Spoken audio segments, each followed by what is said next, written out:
नमस्कार दोस्तों, आज हम बात करने जा रहे हैं एक ऐसे संत, कवि और समाज सुधारक की जिनकी वाणी आज भी हमारे दिलों को छूती है, जिन्होंने जाति पाति, अंधविश्वास और धार्मिक भेदभाव के खिलाफ आवाज उठाई।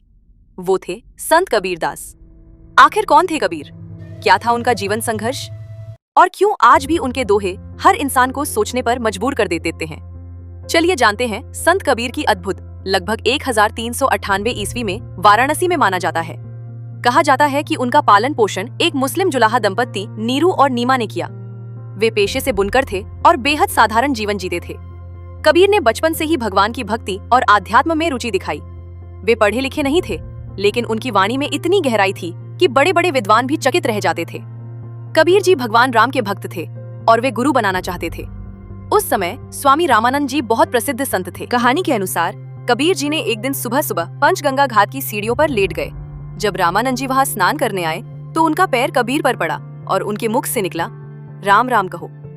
कबीर ने इसे ही अपना गुरु मंत्र मान लिया और रामानंद जी को अपना गुरु स्वीकार किया।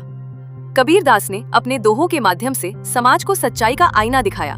वे कहते थे कि भगवान मंदिर या मस्जिद में नहीं, बल्कि हर इंसान के दिल में रहते हैं। उनका एक प्रसिद्ध दोहा है, बुरा जो देखन मैं चला, बुरा न मिलिया कोई, जो दिल खोजा आपना, मुझसे बुरा न कोई। इस दोहे का अर्थ है कि जब हम दूसरों में बुराई खोजते हैं तो कोई बुरा नहीं मिलता, लेकिन जब हम अपने अंदर झांकते हैं तो अपनी ही गलतियां दिखाई देती हैं। एक और प्रसिद्ध दोहा, पोथी परपड़ जगमुआ, पंडित भया न कोय, ढाई आखर प्रेम का, पढ़े सो पंडित होए। कबीर का संदेश साफ था, सच्चा ज्ञान किताबों में नहीं बल्कि प्रेम और मानवता में है। कबीर ने हिंदू और मुस्लिम दोनों धर्मों की कुरीतियों की आलोचना की। वे मूर्ति पूजा और अंधविश्वास के खिलाफ थे और उन्होंने पाखंड को खुलकर चुनौती दी। इस कारण उन्हें कई बार विरोध और अपमान का सामना करना पड़ा, लेकिन वे कभी डरे नहीं। उन्होंने सच्चाई का रास्ता नहीं छोड़ा। कबीरदास जी की मृत्यु के बाद एक अद्भुत घटना हुई। हिंदू और मुस्लिम दोनों ही उनके अंतिम संस्कार को लेकर विवाद करने लगे, लेकिन जब चादर हटाई गई तो वहां उनका शरीर नहीं था, बल्कि केवल फूल पड़े थे।